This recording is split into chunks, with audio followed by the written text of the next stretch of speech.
Hello காஸ்மிக்ஸ். நம்ம எல்லா நாளையுமே time travel பண்ண முடியும்.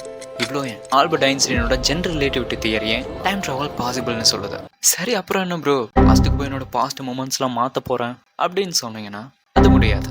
நம்மளால் எப்பயுமே பாஸ்ட்டுக்கு போக முடியாது, ஆனால் நம்மளால் ஃப்யூச்சருக்கு போக முடியும். இப்படி டைம் ட்ராவல் பண்ணுறதுக்கு நம்மக்கிட்ட எந்த மிஷினும் இல்லை. இதுக்கு ஒரு பிளாக் ஹோல் தேவைப்படும். எஸ், ஒரு பிளாக் ஹோலை யூஸ் பண்ணி தான் நம்மளால் டைம் ட்ராவல் பண்ண முடியும். அது எப்படி ஒர்க் ஆகும்னா, பிளாக் ஹோலோட கிராவிட்டி புல்னால டைம் ஸ்பேஸ் ரெண்டுமே ரொம்ப ஸ்லோவாக இருக்கும். லைக் நீங்கள் எல்லாரும் இன்ட்ரெஸ்டில் மூவி பார்த்துருப்பேன்னு நினைக்கிறேன். அதில் எப்படி கர்கான்டுவா தடங்கல்கள் பிளாக் ஹோல் பக்கத்தில் அவங்க போகும்போது கிட்டத்தட்ட 1 hourன்றது இங்கே 7 வருஷம் மாதிரி. Every hour we spend on that planet will be 7 years back on Earth.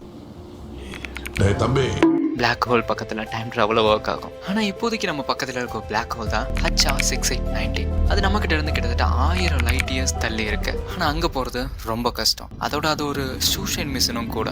So இதுலேருந்து என்ன சொல்ல வரேன்னா, டைம் ட்ராவல் பண்ண முடியுமானா முடியும், சயின்டிஃபிக்கலாகவும் தியரிட்டிக்கலாகவும். ஆனால் ப்ராக்டிக்கலாக பண்ண முடியுமானா அது ரொம்ப கஷ்டம்தான்.